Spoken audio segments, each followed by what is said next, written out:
où résident mes Lamine, parents. tu vas lui permettre de nous raconter ses vacances. Après ce qu'il a fait. Il y a quand même un petit bout que je souhaitais poser. C'est même très sérieux finalement. Parce que Gekedou, vous savez, il y a la célébration du Nouvel An autour du fleuve. Oui, j'ai vu ça à la télé. Du fleuve Makona, C'est bien en termes de réjouissance, c'est bien en termes de retrouvailles. La ville en a certainement besoin.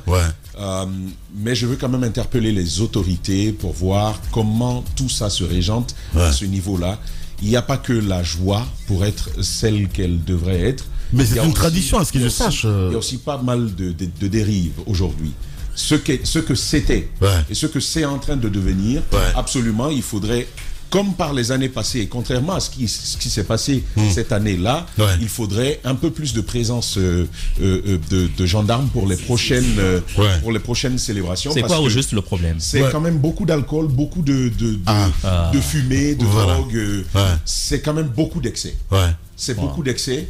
Et ça, il faudrait que les autorités elles prennent leurs responsabilités pour au moins encadrer ça, pour que les organisateurs aient de meilleurs mécanismes d'encadrement. À part cela, c'est quand même de très très belles célébrations. Moi, j'ai trouvé ça très bien quand même. Perspectives, mais il faut y être pour voir de quoi je parle. Parce que ce qui se passe n'est pas toujours rose. Voilà. Bon, il le dit, hein, c'est voilà. Il essaie de bien dire tout ça, mais bon, je pense qu'il y a un peu d'excès quand même, parce que des fêtes comme ça, en France, on les appelle les fêtes sauvages. Où les gendarmes sont souvent amenés et tout ça. En principe, par le passé, parce qu'il y a eu une première manifestation, parce que c'était suspendu après la guerre, c'était suspendu, on a fait plusieurs années. Je crois que c'est en 2004 ou 2005 qu'on a repris. Et quand on a repris, la première manifestation avait enregistré quand même des morts.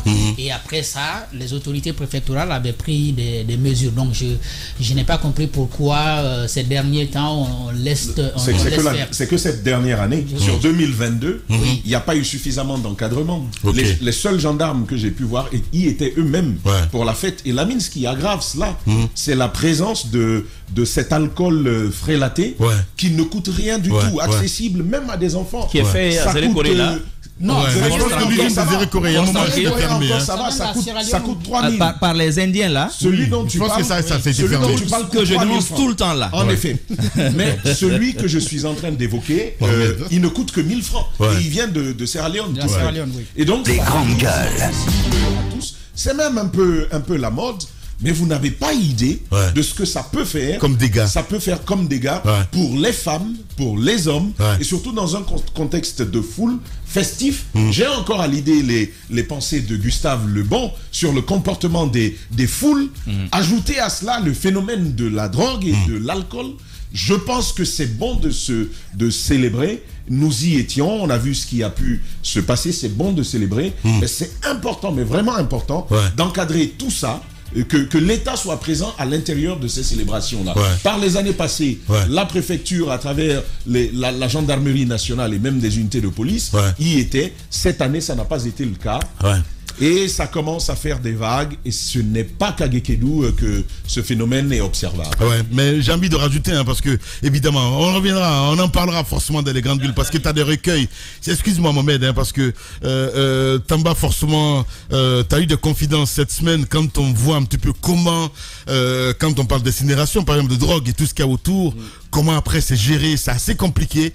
Tu as des confidences, tu as beaucoup de choses à nous dire. Certainement, ça va être d'ici la semaine, la fin de la semaine, parce que c'est juste catastrophique. On va revenir sur ce gros simulacre que l'on fait à tous les Guinéens, et bien souvent d'ailleurs, parce qu'il ne s'agirait pas que d'une seule occurrence. Lorsque plus d'une fois, plus de 2 fois, le même phénomène s'observe, on ment aux autorités, ou si vous voulez, les autorités se mentent entre elles, on ment aux Guinéens et même à la communauté internationale. J'ai envie de dire, lorsque une lutte présumée contre la drogue devient un un instrument de relation, j'ai envie de dire de géopolitique. Ouais. C'est même devenu un enjeu de géopolitique, vu que les institutions, mais aussi les partenaires bilatéraux de la Guinée sont très friands de ce type de formule. Ouais. On lutte contre ceci, on lutte contre cela. Eh bien, le Guinéen, écoutez, nous, on va toujours très loin, sans aucun scrupule. On va plus loin pour se permettre un ensemble de choses. Ouais. On y reviendra certainement cette semaine. Forcément, ben voilà. C'est assez compliqué comme ça. Hein. Madame Hiro nous a rejoint. Bonjour madame et bienvenue. Bonjour Lamine. Très bonne année 2023. Bonne année. Voilà. On se dit quand même la police a encadré un petit peu la fin de l'année. Hein. On a eu moins de morts. Hein. Moins de morts ici à Conakry. Et à l'intérieur du pays, on a les statistiques. À l'intérieur, je n'ai pas des statistiques précises, mais ce que je sais, c'est qu'il y a eu moins d'accidents de la circulation, puisque généralement c'est les accidents de la circulation qui causent des morts.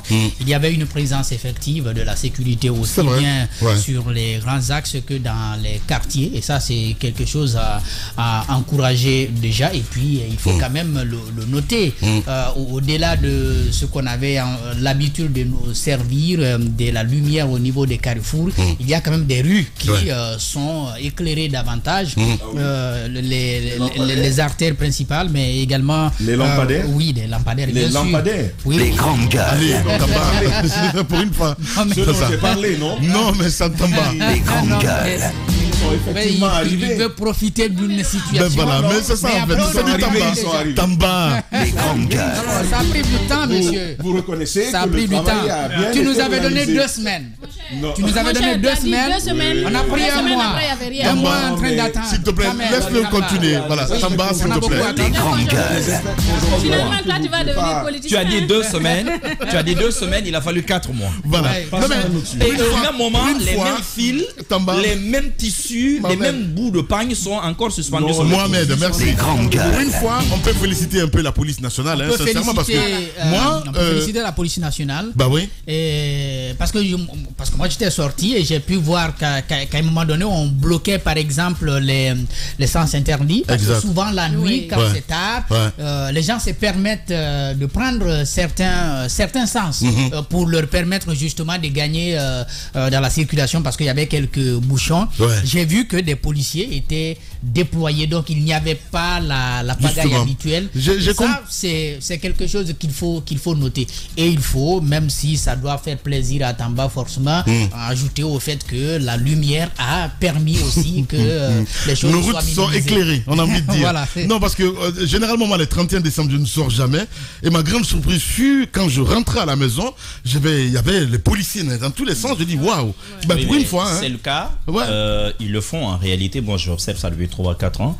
Non, vous savez, oui, je sais, honnêtement, je vais te le dire, parce que chaque 31 décembre, moi je passe la nuit à l'église, donc je sors toujours tard pour aller à la prière, je rentre vers 7h le matin, donc j'ai quand même la chance d'observer les choses dès 22h, 23h, et cette année je suis allé quand même aux alentours de 23h, donc j'ai bien observé, et même les échauffourées qu'il y a eu sur l'axe et tout, j'ai eu la chance de voir ça un peu au retour également, donc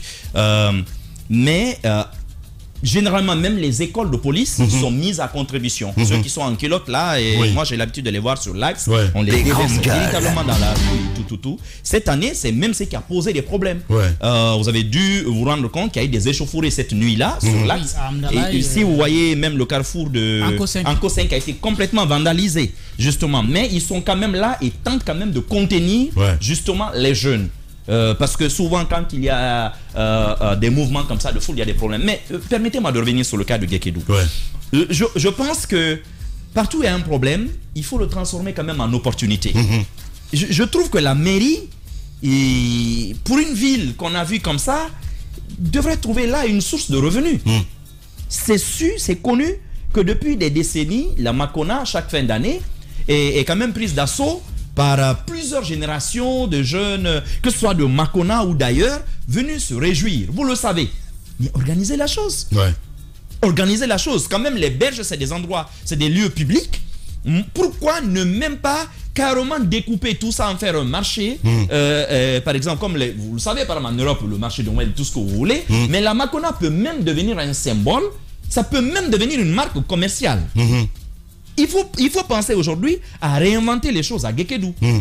Là-bas, vous pouvez donner, par exemple, morceler, par exemple, les choses, les donner à des gens qui vont tenir des stands. Il y a pas mal de choses à faire. Soit vous avez un organisateur unique, qui sache vraiment, qui maîtrise bien l'événementiel et tout, il va voir comment intégrer d'autres entités. Parce qu'il peut y avoir des cris, parce que chacun veut venir gagner son pain. Mais moi, je pense, quand le président, vous organisez la chose, vous mettrez les forces publiques à contribution, mais aussi vous faites rentrer de l'argent. Il faut réfléchir à tout ça, au lieu d'abandonner comme ça chaque année, les gens y vont, chacun avec son bandit, chacun avec son Johnny Walker, voilà, on fait n'importe quoi. Si c'était que du bandit. Oui, mais bien sûr. Allez, bien Jacques, sûr. Toi, Oui, non, on va pas Jacques, quand même. Non, mais quand même, Jacques. On va pas revenir à ce débat-là. C'est une façon de parler. Ça peut être du tramadol. Alors disons chacun avec son tramadol. Chacun avec son tramadol. Alors j'ai vraiment envie de dire. Il est terrible. J'ai vraiment envie de dire à la commune, commune urbaine de Guékédou que ce qui est un problème là, il faut véritablement le prendre et réfléchir. C'est même pas simplement la fin d'année. Puisque vous savez que cet endroit est brisé, réfléchissez à comment le rentabiliser.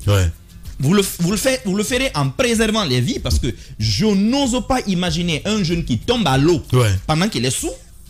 Ça, les gens se noient dans leur propre piscine parce qu'ils ont pris un verre en trop. Maintenant, imaginez quand c'est le fleuve, ça, je n'ose même pas l'imaginer. Mais en même temps, ça fait quand même de l'argent pour la commune, mais aussi ça génère de manière assez structurée de l'argent pour des structures de jeunes, par exemple, qui pourraient... Et vous allez voir, d'ici 4-5 ans, au bout de 5 éditions, ça peut véritablement devenir un vrai label en Guinée, pourquoi pas. Mais il faut y réfléchir. Le cas de recyclage de la drogue, parce que c'est de ça qu'on parle en réalité. Moi j'aimerais bien qu'on... Parce que souvent quand il y a des grosses quantités, il y a des opérations quand même qui sont faites sous le regard des ambassades, ça se fait parfois avec des organismes étrangers également qui arrivent là-dessus. Donc il y a pas mal de témoins. Parfois ça s'est fait. Mais je me dis quand même que le gros de l'eau, je me demande si tout est toujours incinéré. Je ne fais que me poser des questions. Parce qu'il y a quand même pas mal de suspicions. Il y a pas mal de choses qui sont dites. Il serait important que les pouvoirs publics en tiennent compte. Il serait important. Il y a un autre phénomène dont on ne parle pas. Mais nous, on va revenir là-dessus et ça va faire des dégâts. Il y a des camions ici qui appartiennent à l'administration qui devraient servir la ville de Conakry. Je ne te dis pas d'abord dans quel secteur, mais qui se retrouvent dans les mines. Et quand il y a des besoins à Conakry, les camions sont rapatriés, d'art, lavés, nettoyés et remis en circulation. Ne parle pas de quand il y a des besoins. C'est chaque fois qu'il y a contrôle, ou quand il y a des contrôles, des cris dans la ville, voilà, d'une autorité dans ce service, on les ramène. On ramène les camions à Conakry et on les gare. Or, c'est des camions qui sont faits pour le service public ici. Je vois. Donc, on est là-dessus. Parce qu'on est en train de relever des plaques, on est en train de faire attention. Et c'est pourquoi je ne comprends pas cette habitude parfois qu'on a. Parfois, je ne comprends pas cette habitude qu'on a que certains véhicules administratifs, même si c'est des camions ou des engins comme ça, ne soient pas immatriculés. Parce que ça pose de vrais problèmes. Et ça, il faudrait réfléchir. Donc, dans un pays quand même où on est capable de faire ça, je ne serais pas étonné que la drogue... vous avez vu récemment, la drogue s'est retrouvée où? Dans des ballots de friperie. Je ne serais pas étonné. Oui, Tamba. Dans des ballons de friperie, dans tout un camion chargé. Et le commissaire, en tout cas le policier qui a refusé de prendre de l'argent dans cette histoire-là, lui, j'ai appris que le monsieur, sa tête est pratiquement mise à prix dans les services même. Parce que les gens auraient voulu qu'il relaxe le camion. Ça ne s'est pas fait. Donc il y a pas mal de choses comme ça. Mais pour revenir quand même aux festivités de fin d'année, bravo pour le déploiement de la police, même si, encore une fois, je ne vais pas changer de discours pour autant. L'insécurité qui bat son plein en Guinée actuellement, je veux qu'on pose des questions au ministre de la Sécurité. La mine, nos routes ne sont pas sûres. La mine, il y a de plus en plus de braquages. Or, l'une des marques généralement d'un pouvoir militaire, c'est la sécurité de bout en bout. Généralement, quand il y a des dérapages, quand il y a des attaques, généralement avec un pouvoir militaire, c'est que ce sont des militaires qui ne sont pas casernés, qui font n'importe quoi dans la ville. On s'en souvient sous le CNDD. C'était des militaires parfois, et vous rappelez à l'époque où la troupe à Kigboro avait sévi à l'époque parce que les bandits se cachent. Mais je ne peux pas comprendre que des militaires soient au pouvoir et que ce soit en ce moment que tous les jours on tue un commerçant à Matoto, de l'eau ailleurs on apprend que vers Koya on a cassé des magasins, du côté de Lambani on a braqué un domicile. Ce n'est pas normal tout ça. Bien. Je dis encore une fois, monsieur le ministre, vous n'êtes pas un prêtre, vous n'êtes pas un prélat. Sortez de votre de votre zone de confort, de votre oui des médias. Bien. Sortez, parlez-nous, dites-nous pourquoi on est agressé à ce point.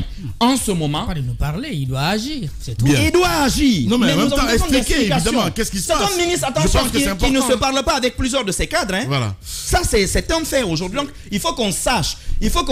Moi je veux l'interpeller par exemple sur le cas, ce qui se passe à la DCPAF. Ouais.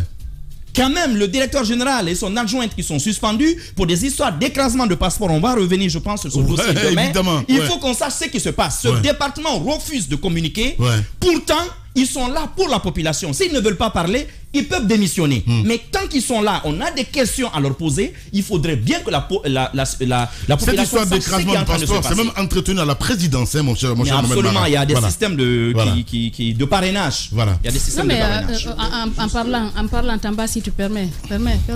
Allez-y, madame. Je voulais juste compléter. Oui, parce que c'est pas des paroles en l'air, en fait. Ce que Mohamed Mara est en train de dire. Moi, en attendant que le ministère ne se bouge, le conseil que je donne aux Guinéens, à partir de 22h, l'axe Kisoso jusqu'à Kobaya, la T5 là, il ne faut pas la prendre. À partir de 22h, il ne faut pas la prendre. Peu importe le moment. Peu importe le moment. Et ne l'empruntez pas tôt le matin. Il ne faut pas l'emprunter. Je vais vous dire pourquoi. Personnellement, j'en ai témoigné ici 2 fois durant. La deuxième fois d'ailleurs, il y avait un couteau que l'on m'a présenté à la poitrine sur cet axe. Bah oui. Ce qui s'est passé, c'était le 31. Donc c'était finalement le premier. Vous savez, on va à l'église et on prie jusqu'à 0h. Et c'est comme ça qu'on entre dans la nouvelle année. Chaque année, c'est comme ça. Après ce rituel, c'est ma belle-sœur, l'épouse de mon grand frère, qui rentre à la maison. Elle est à bord de son véhicule avec un jeune de la maison et notre petit-neveu de quelques mois. Celui dont c'était la consécration il y a encore quelques jours. La mine, à hauteur de... Vous savez, dès que vous devez arriver à ce giratoire-là, il y a un marché que vous devez dépasser si vous quittez Kisoso. Paf, c'est une grosse barre qui se trouve au milieu de la route. Comment ils se débrouillent à s'en tirer? Parce qu'on les poursuit. On les poursuit, la mine, comme si c'était des malfrats. On les poursuit jusqu'à la descente de Kobaya. Absolument. On les poursuit jusque-là. Derrière, c'est encore notre cousin qui est de la même maison, qui quitte la même église et qui emprunte la même voie. Lui aussi tombe. Et là, cette fois, on va le poursuivre jusqu'au bout. Vous vous rendez bien compte que... Moi, je pensais quand même que 2023, on entre dans mais rappelez-vous, notre collègue a été agressé sur la même voie. J'appuie clairement ce que Mara dit. J'appuie ce que Mara dit ce matin. Au-delà de prendre la parole, on veut savoir comment la question est gérée. Bien. On veut savoir comment la question est gérée. C'est pas comment est-ce qu'ils ont des émotions, est-ce qu'ils sont sensibles à cette situation-là. On veut savoir les réponses sécuritaires que l'on apporte à la question de l'insécurité. Ça, c'est une obligation pour le département. S'il veut, il n'a qu'à se taire. Bien. Si le département veut, il n'a qu'à se taire. Au moins que l'on constate que d'un point de vue de la sécurité, les choses sont en train de changer. C'est vraiment très important pour nous. Voilà. Merci beaucoup, mon cher Tamba. Allez-y, Madame Hiro. Puisqu'on parlait des accidents de la circulation en cette période de fête de fin d'année, cette année, on en a eu moins. Et il faut féliciter la police pour ça, les mesures qui ont été prises, mais surtout, on parlait des lampadaires. Je pense que quand il y a du bien, il faut le faire. En même temps, on ne s'intéresse pas qu'aux trains qui n'arrivent pas à l'heure. Comme on le dit souvent, on accuse les journalistes. Je pense que cette année, on a suivi les différentes conférences qui ont été organisées, même à l'intérieur du pays avec nos différents correspondants. Il y a eu moins d'accidents que les années antérieures. Mais il faut le dire que le déploiement de la police n'a pas commencé cette année, même si c'est plus positif cette année. Je me rappelle à un moment donné avoir vu le ministre Damantan sur les voies, sur les artères, en train de donner des instructions à des agents des services de sécurité, justement pour prendre des dispositions, parce que pendant les périodes de fête de fin d'année, c'est très difficile parce que quelquefois les gens ne sont pas maîtres d'eux. Il y en a qui profitent de la fête, ils en abusent, ils se saoulent et ils font du n'importe quoi. Et je pense que c'était le cas cette année à l'intérieur du pays. On va revenir là-dessus certainement sur les dérapages qu'il y a eu.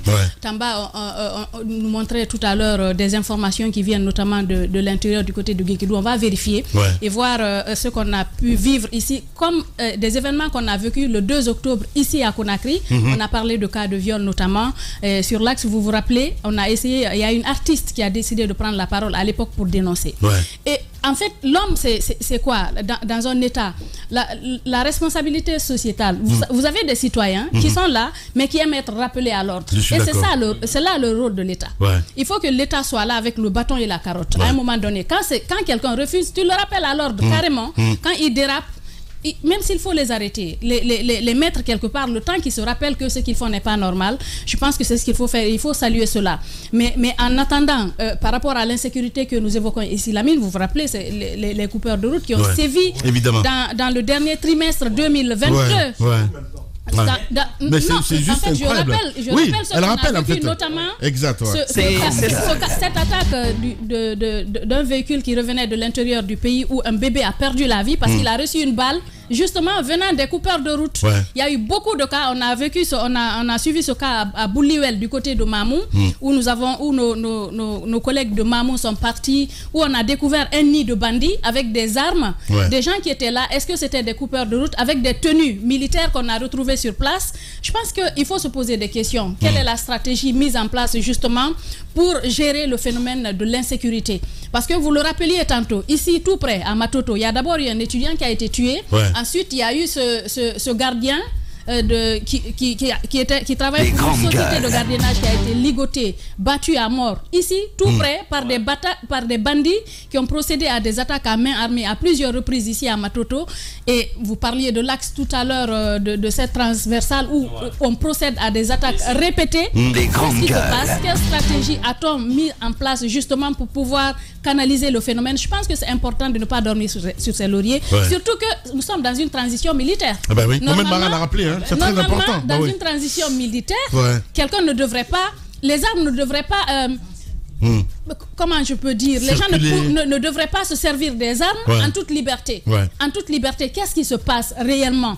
Est-ce que la transition a du mal à canaliser ces rébellions? Parce que c'est des gens qui se rebellent, qui défient un peu l'autorité. C'est un défi qu'on lance à la transition. Si les militaires n'arrivent pas à faire taire les armes incontrôlées, ça c'est compliqué. Qui d'autre peut le faire? Non, il y a le non-dit. Qui d'autre peut le faire? Moi, c'est des questions que je me pose. Voilà, il y a le non-dit. En parlant, allez-y. Justement, par rapport aux coupeurs de route, on fait bien de revenir là-dessus parce que on avait vécu quelque chose comme ça. C'est maintenant là même on se rappelle parce que quand vous partez, quand on partait à Guékédou, Tamba était devant, nous étions derrière avec Mara. Et puis il est venu la dépasser un groupe de jeunes, je crois. Ils étaient au nombre de 3. Et puis tu étais habillé en gendarme. En gendarme, mais c'est maintenant là je me rends compte que les gendarmes ont changé de tenue. Donc eux ils avaient l'ancienne tenue. Mais ils avaient demandé de nous arrêter. Tamba ne s'est pas arrêté. Nous étions derrière et quand on est arrivé, on a eu le même réflexe. On a foncé, on a continué. Après, quand on s'est parlé au téléphone, on dit non, nous ne nous sommes pas arrêtés parce que ça ne nous a pas inspiré beaucoup de confiance. Maintenant, ce que j'ai envie de dire, c'est qu'à partir du moment où l'État a réussi à changer, n'est-ce pas, de tenue et à les uniformiser, parce que désormais, on sait qui est gendarme, on sait qui est militaire, qui est policier. Donc si on retrouve quelqu'un avec les anciennes tenues, il faut forcément douter de sa personnalité, de sa moralité. Ça nous revient comme ça parce qu'on avait vu ça. Même si on ne s'est pas arrêté, rien ne nous est arrivé, mais on se rend compte bien évidemment qu'il ne devrait pas être là. Parce que tout simplement, cette tenue-là, ce n'est plus la tenue du gendarme guinéen qu'il portait. Et en le renforçant parce que on venait à peine de dépasser un premier checkpoint gendarme. À peine. C'était que à quelques 2-3 kilomètres qu'on est tombé sur eux. Et donc à 3 dans le noir, aucune enseigne qui indique que c'est un point de contrôle officiel. Ils nous tendent, c'est d'ailleurs l'arme qu'ils ont tendue pour nous demander de nous arrêter. Quand je vois ça, je me dis non, c'est pas normal. Et donc je fonce, j'appuie sur l'accélérateur Plus loin, j'appelle leur numéro. J'arrive pas à les avoir à ce moment précis. Et donc, on s'arrête dans la nuit pour essayer d'attendre qu'eux, ils aient dépassé. Et ensuite, on voit les phares. C'est à ce moment que, plus tard, quand on arrive à Mamou, on se raconte la scène. C'est un peu pour dire que ça se fait. Et arrivé à Mamou, Lamine, alors qu'on en parle, il y a quelqu'un à côté de nous qui nous explique que, je crois, 2 jours avant, il y avait la même scène, 3 personnes en tenue de gendarmes qui ont arrêté comme ça des véhicules, qui ont tiré là-bas sur cet axe-là. Un peu pour vous dire que ça se banalise. En effet. Parce que c'est à Bombo, comment on appelle, à Bouliwel justement qu'on a retrouvé cet endroit où ils habitaient. Parce que des enfants sont venus chercher du bois mort. Ils ont vu une moto, ils ont pourchassé les enfants. Les enfants sont partis informer au village. Ah, quelqu'un nous a pourchassés. Ouais. Les gens sont venus maintenant, ils ont trouvé ce gîte-là. Il y avait des tenues militaires, des armes à feu. C'est carrément un endroit où ils habitaient certainement, ils se retranchaient. Peut-être pour aller occuper la nuit. Ouais. Mais, sauf qu'ils avaient pris la poudre d'escampette. Justement. Nous sommes en 2023 et vous êtes au pays de Mamadi Doumbouya.